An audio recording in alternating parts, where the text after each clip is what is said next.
ஐயனார் துணையில் அடுத்து என்ன நடக்க போகுதுன்னு வாங்க பார்க்கலாம். நடேசன் வந்து தூங்கிக்கிட்டு இருக்காரு. அந்த நேரம் பார்த்து அங்கே ஒரு லேடி வர்றாங்க. அந்த லேடி வந்து யாரையோ தேடி வந்திருக்க மாதிரி இருக்குது. சுற்றி முற்றியும் பார்க்குறாங்க. கதவு வேற சாத்தி இருக்குது.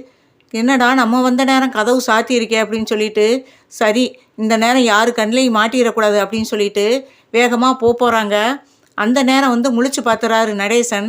பார்த்துட்டு நம்ம வீட்டுக்கு யாரோ ஒரு லேடி வந்துட்டு போகிறாங்களே யார் அப்படின்னு சொல்லிட்டு வேகமாக எந்திரிச்சு அந்த லேடி போகையில் அவங்கள போய் வேகமாக கையை பிடிச்சிடுறாரு. கையை பிடிச்சதான், நில்லுமா, யாரும்மா நீ, இங்கே என்ன நைட்டில் வந்திருக்க, ஒன்றுமே சொல்லாமல் நீ வாட்டுக்கா வந்துட்டு பார்த்துட்டு போகிற, என்ன விஷயமா இங்கே வந்த, நில்லு கொஞ்சம் அப்படின்னு சொல்லி அதட்டுறாரு. அதட்டவும் அந்த லேடி முக்காடு போட்டிருக்காங்க. ஏமா சொல்லிக்கிட்டே இருக்கேன் காதில் விழுகலையா, முக்காடை எடுமா அப்படின்னு சொல்லி கத்துறாரு. லேடி பயந்துக்கிட்டே திரும்பி பார்க்குறாங்க நடேசனை. திரும்பி பார்க்குறாங்க. முக்காடை எடுமான்னு சொன்னேன்ல அப்படின்னு சொல்லவும் சரின்ட்டு முக்காடை எடுக்கிறாங்க. எடுத்ததுமே அந்த அம்மாவை பார்த்ததுமே நடேசனுக்கு ஒரே அதிர்ச்சியாக இருக்குது. என்ன நீயா, நீ எப்படி இங்கே வந்த, இவ்வளோ நாள் நீ எங்கே இருந்த அப்படின்னு அதிர்ச்சியாக கேட்குறாரு. அந்த லேடி சொல்கிறாங்க, இல்லைங்க வந்து அப்படின்னவும், என்ன வந்து போய் இவ்வளோ தூரம் நீ வந்துட்ட, இவ்வளோ காலம் எங்கே இருந்தேன்னு எனக்கு தெரியாது, இப்போ வந்துட்டு எதையோ பார்க்கத்தானே வந்திருக்க, உன் மகனை பார்க்க வந்தியா அப்படின்னு கேட்குறாப்புல.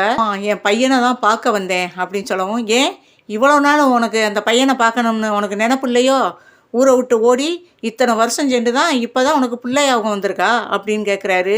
இல்லைங்க, வந்து இங்கே நடந்த விஷயம்லாம் உங்களுக்கு தெரியாது, தெரிஞ்சிருந்தால் நீங்கள் இப்படி என்னை மேலே கோவப்பட மாட்டீங்க அப்படின்னு சொல்லவும், என்னதான் இருக்கட்டுமே, நீ அப்பயே இதை வந்து என்ன தப்பாக இருந்தாலும் நீ வந்து சொல்லிட்டு இருந்திருக்கலாமே, ஏன் அப்போ ஓடின, அப்போ ஓடிட்டு இப்போ வயசான காலத்தில் இப்போ வந்திருக்க அப்படின்னு சொல்லவும், கொஞ்சம் நான் சொல்கிறத கேளுங்க, கேட்டுட்டு எதாக இருந்தாலும் பேசுங்க, என் மேலே தப்பு இருந்தால் என்ன வேணாலும் நீங்கள் சொல்லுங்கள், நான் கேட்டுக்கிறேன் அப்படின்னு சொல்லிட்டு நடேசன் கையை பிடிச்சி கெஞ்சுறாங்க.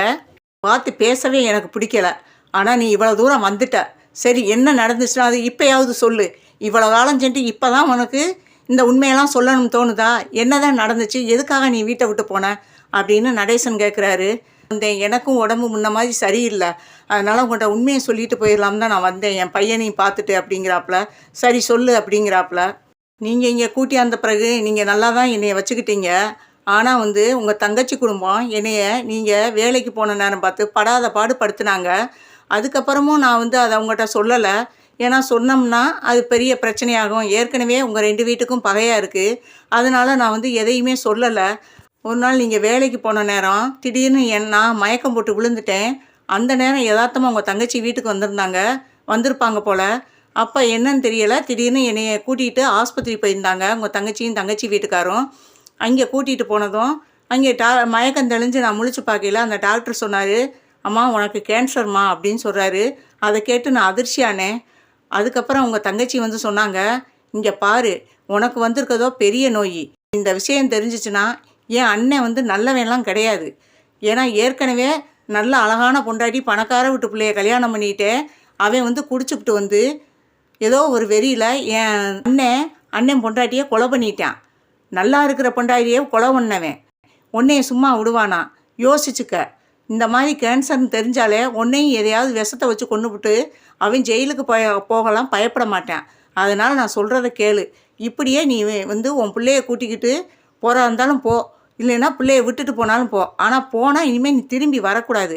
ஏன்னா இங்கே வந்தேன்னா, வீட்டை விட்டு வெளியே போயிட்டு நீ இங்கே வந்தேன்னா அவன் உன்னை தப்பாக தான் எடுப்பான், அதனால் உன்னை வீட்டுக்குள்ளேலாம் சேர்த்துக்கிற மாட்டான், இது பெரிய பிரச்சனையாக போயிடும். அதனால் உனக்கு இருக்கிற நோயும் தெரியக்கூடாது, நீ இனிமேல் இந்த ஊரை விட்டு போனேன்னா இங்கே வரவும் நினைக்கக்கூடாது, அப்படி ஒரு முடிவோடு போ அப்படின்னு சொல்லவும், எப்படி நான் வீட்டில் சொல்லாமல் போவேன் அப்படின்னும், அப்போ சொன்னேன்னா உன் தலையெழுத்தை மாற்ற முடியாது, என் அண்ணன் சரியில்லாதவன் சொல்லிட்டேன் அப்படின்னு என்னைய 2 பேரும் மிரட்டிட்டாங்க. பத்தாவதுக்கு உங்கள் அண்ணனும் வந்து என்னையை மிரட்டி விட்டுட்டாரு. இங்கே பாரு, நாங்கள் நல்லதுக்கு தான் சொல்கிறோம், ஒழுங்கா மரியாதையாக பிள்ளையை தூக்கிட்டு ஓடுறா இருந்தால் ஓடு, இல்லைன்னா பிள்ளையை விட்டுட்டு கூட நீ போ, ஆனால் நீ இங்கே வரக்கூடாது அப்படின்னு சொல்லவும், அதனால தாங்க 3 பேரும் மிரட்டாங்க. நான் ஊரை விட்டே போயிட்டேன். ஆனால் பிள்ளையை கூட்டிகிட்டு போக எனக்கு மனசு இல்லை, ஏன்னா எனக்கு இருக்க வியாதி வந்து கேன்சரு. அதுக்கப்புறம் நான் இந்த பிள்ளையை தூக்கிட்டு போய் நான் எப்படி வளர்ப்பேன், அதனால தான் நான் பிள்ளையை உங்கள்கிட்ட விட்டுட்டு நான் நைட்டோட நைட்டாக ஊரை விட்டு போயிட்டேன். அதுக்கப்புறம் கொஞ்ச நாள் சென்று தான் எனக்கு இந்த வியாதி இல்லைன்னே தெரியும். அதுக்கப்புறம் நான் வரலாம்னு நினச்சா கூட உங்கள் தங்கச்சியும் தங்கச்சி வீட்டுக்காரு எல்லாருமே என்னை ரொம்ப மிரட்டி விட்டுட்டாங்க. நீ வந்தேன்னா வேற ஒருத்தனோட தாண்டி நீ ஓடி போய் குடும்பம் நடத்தியிருக்க. எதுக்குடி வந்தேன்னு சொல்லிட்டு உன்னை கொன்னே விடுவேன். அதனால் வராதேன்னு வேற சொல்லியிருந்தாங்க. அதுக்கு பயந்துக்கிட்டே நான் வந்து இங்கே உங்கள்கிட்ட வராமல் இருந்தேன். அதுக்கப்புறம் வந்து திருவண்ணாமலையில் உங்களை நான் அடிக்கடி நீங்கள் ஒரு ஹோட்டலுக்கு வருவீங்கல்ல, அந்த ஹோட்டலில் உங்களை பார்த்தேன். ஏன்னா அந்த ஹோட்டலில் தான் நான் வேலை செஞ்சுக்கிட்டு இருந்தேன். அப்போ நீங்கள் எப்பயுமே உங்கள் நண்பரோடு வந்து அந்த டீ கடையில் தான், அந்த ஹோட்டலில் தான் வந்து நீங்கள் டீ குடிப்பீங்க. அப்போ உங்களை பார்த்தேன். அப்போ அவர் கூட கேட்டார், ஏப்பா 2வது ஒரு பொண்ணை கூட்டிகிட்டு வந்தியே, அந்த பொண்ணை கண்டுபிடிச்சிட்டியா அப்படின்னு கேட்டதுக்கு, இல்லை அவள் எங்கே ஓடி போனான்னு தெரியலை. பிள்ளையை விட்டுட்டு போனவ அவன ஒழுக்கமாவா இருப்பா, அவள் எவனோட போயிருக்காளோ அப்படின்னு சொல்லி நீங்கள் தப்பாக பேசிக்கிட்டு இருந்தீங்க. தங்கச்சியும் தங்கச்சி வீட்டுக்காருன்னு சொன்னது அப்போ உண்மைதான். இவர் பேசுகிறதுல தான் நம்ம அங்கே போனோம்னா நம்மளையும் கொலை பண்ணிடுவார் அப்படின்னு நினச்சித்தாங்க. நானும் உங்களை தப்பாக எடை போட்டுத்தாங்க நான் வந்து அங்கிட்டு வராமையே இருந்தேன். நான் இருந்தது ரொம்ப தூரம்லாம் இல்லை, திருவண்ணாமலையில் தான் இருந்தேன். நீங்கள் அடிக்கடி லாரி ஓட்டிட்டு லோடு ஏற்றிட்டு இங்கே வந்து நீங்கள் இந்த ஹோட்டலில் வந்து அடிக்கடி டீ சாப்பிட்றது, டிஃபன் சாப்பிட்றது இதெல்லாம் நான் பார்ப்பேன். பார்த்துட்டு உங்கள்கிட்ட பேச வரலாம்னு நினைப்பேன். நீங்கள் என்ன நினச்சிக்கிறீங்கன்னு தான் நான் இவ்வளோ நாளாக தலைமறைவாக இருந்தேன். ஆனால் எனக்கு அப்படி ஒரு வியாதியே இல்லை. இவங்க அப்படி சொல்லி தான் என்னை விரட்டி விட்டுருக்காங்க அப்படின்னு சொல்லவும், இவ்வளவு பிரச்சனை நடந்திருக்கு. இதை ஏன் நீ ஹோட்டலில் என்னை பார்த்ததா சொல்லியிருக்க, அப்போயாவது வந்து என்கிட்ட இந்த உண்மையை சொல்லியிருக்கலாம்ல அப்படின்னு நடேசன் கேட்குறாரு. சொல்லணும் தாங்க நினச்சேன். ஆனால் நீங்கள் ஒரு வார்த்தையை விட்டீங்கல்ல, பெத்த பிள்ளையை விட்டுட்டு போகிறாளே இவன் என்ன ஒழுக்கமாவா இருப்பான்னு கேட்டீங்க. அப்போ வந்து நான் இந்த வார்த்தையை வந்து சொன்னால் கூட நீங்கள் நம்புவீங்களோ நம்ப மாட்டீங்களோன்னு நினச்சித்தாங்க நான் உங்கள்கிட்ட வந்து சொல்ல பயந்துக்கிட்டு நான் வந்து தலைமறைவாக இருந்தேன். இப்போ எதுக்கு வந்தேன்னா, இருக்க வயசாகிக்கிட்டு இருக்கு, என்னாலையும் முடியலை.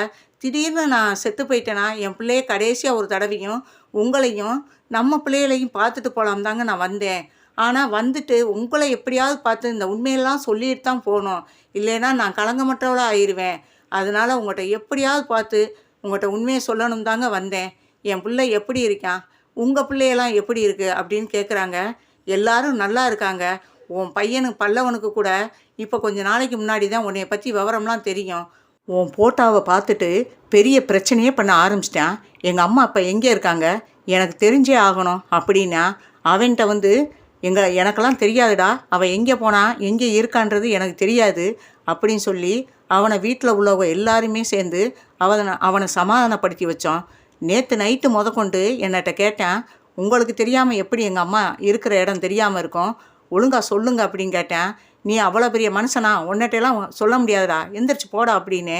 அதோட அவன் கோவமாக போயிட்டான். பல்லவன் அம்மாட்ட நடேசன் எல்லா உண்மையும் சொல்லிக்கிட்டு இருக்காரு.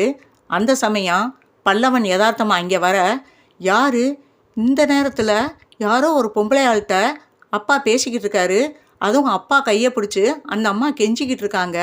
என்ன நடக்குது இங்கே, ஒருவேளை அது நம்ம அம்மாவாக இருக்குமோ அப்படின்னு சொல்லிட்டு வேகமாக போய் நடேசன்கிட்ட பக்கத்தில் போய் நின்றுக்கிட்டு, யார் இவங்க அப்படின்னு கேட்குறாங்க.